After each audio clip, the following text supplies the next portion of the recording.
Hey, it's Andrew, coming back, and today I'm going to be talking about skepticism in mysticism.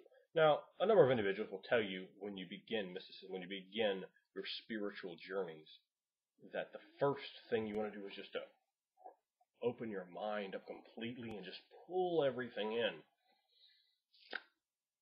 Not what I would tell you to do. And what I would say is what you need as you're pulling all that information, then do expose yourself to everything. Learn from as many teachers as you can. Embrace that passion of life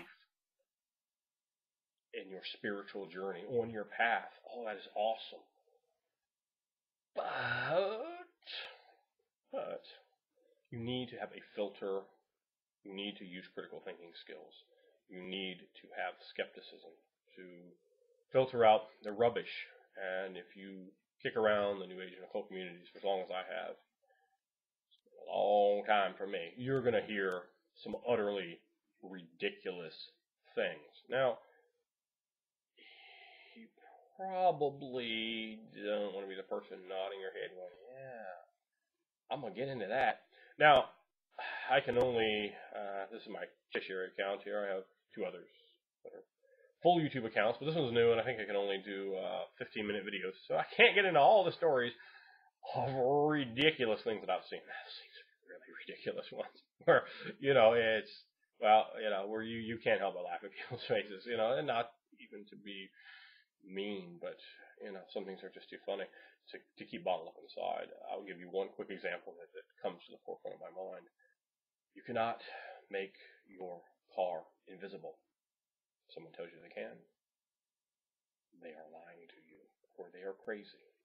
That is not part of what can happen with mysticism. If you can make your car invisible, you will be a multi-billionaire. You understand? And when the person over there with extremely questionable hygiene is telling you that, you don't want to get involved in that level of thinking. To think mysticism is a grand answer to everything. I can recite spells like they're coming out of a role-playing game.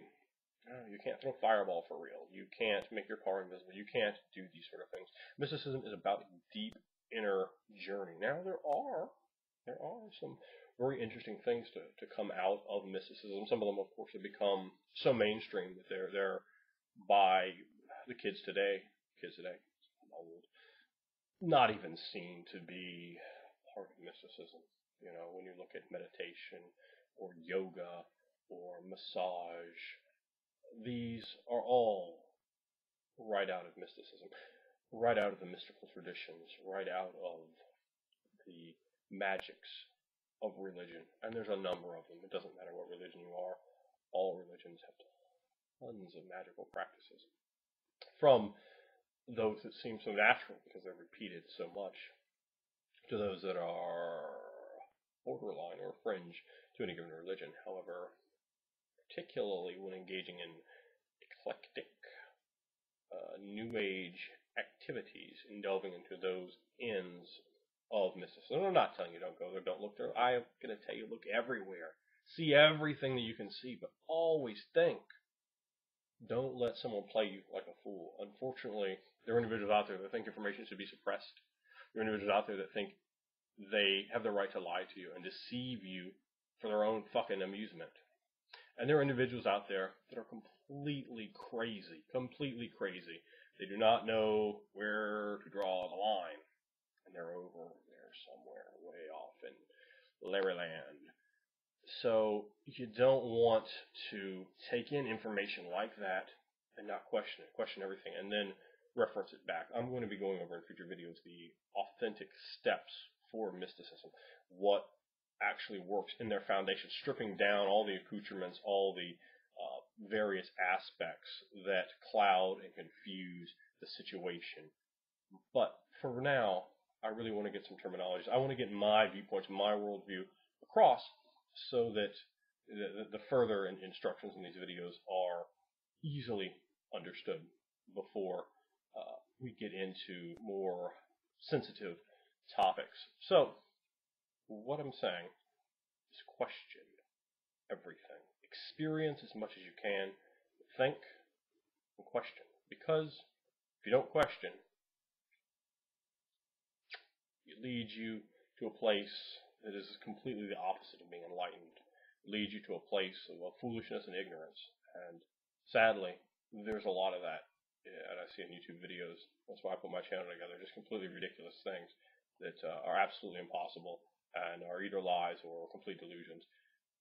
So that is something that you really want to think about if you're not questioning. If you just started out, that's what I want to say. Think about it.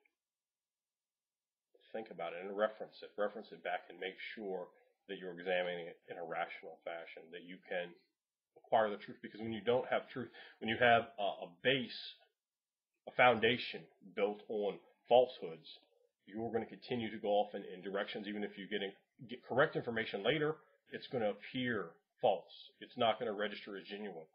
So the best tool you have is your mind, your soul. These things are there to help guide you in truth, and you need to unlock what you can do. Your mind is absurdly powerful, but only when you listen to it, only when you learn how to listen to it. So do and use critical thinking skills, and you're going to find a much easier road to authentic mystical workings, to experiencing genuine spiritual growth. And that is, of course, what every single person that does this wants, to have genuine spiritual growth.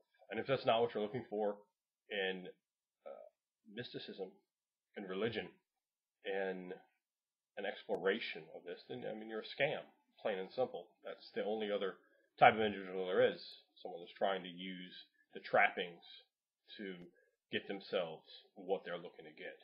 And, don't be that, and don't fall for that. And when you stop using critical thinking skills, you do fall for it. So, remember, you can leave your head open, experience everything you can, but use a net, use a filter, and bring everything in and carefully examine it. Because when you acquire your base foundation, your first impressions into mysticism, onto your journey, you're really going to be susceptible to that sort of thing. And you don't want to end up 10 years down the road having really learned nothing. It happens. So carefully consider what you're bringing in. I don't want to be too much of a downer in the video. And if it comes across that way, I do apologize. It's just something that I have seen too much to not have some fire, to not have some passion about that, about the inauthentic experience, which is such a crime to me, that people that really are desperately crying out for that authentic experience are instead given something that is just not. And that happens when you allow someone to prey upon you, either through their own ignorance, perpetrating, or through an inability to understand the information they're processing incorrectly. So the best defenses that you have out there is this. So use it in everything in life, but use it especially when you begin to get into that new terrain of mysticism, so that you can have those authentic learnings, so that you can bring back something of value and worth, and really achieve something spectacular with your time of exercising in there. So, Sanderwood, and that is why I think it is critically necessary to use critical thinking skills when dealing with all matters, particularly ones that are as open to interpretation as this.